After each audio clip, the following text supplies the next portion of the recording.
I don't think the Fed should be cutting soon because I don't think that the economic data is supporting a Fed rate cut.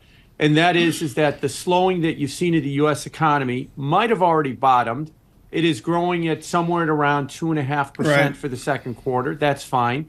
And I think that the inflation rate, while it's come down, has largely been in a 3 to 4% range for the last year and a half. It's back to 3%, the lower end of the range. And to use a fancy term, there's some residual seasonality in the data, meaning that you get all the weak inflation data in the summer. And that's what got you down to 3%. And then as we move into the fall, I think it stiffens up a little bit. So the Fed shouldn't cut.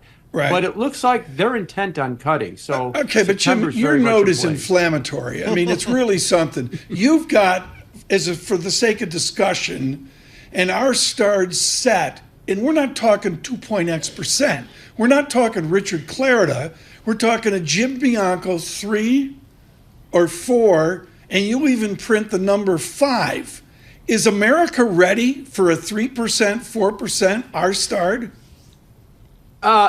America's ready for it because the economy can handle it. The financial markets can handle it. It's the economic community that's not ready for it right now.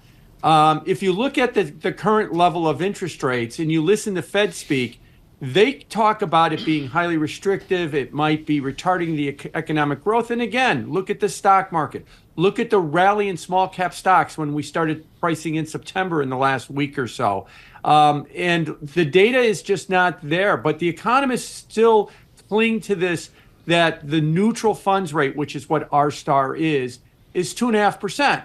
And put this in terms, the Fed thinks they need to cut 10 times to get to neutral. That's why they want to get started. They got a lot of work to do.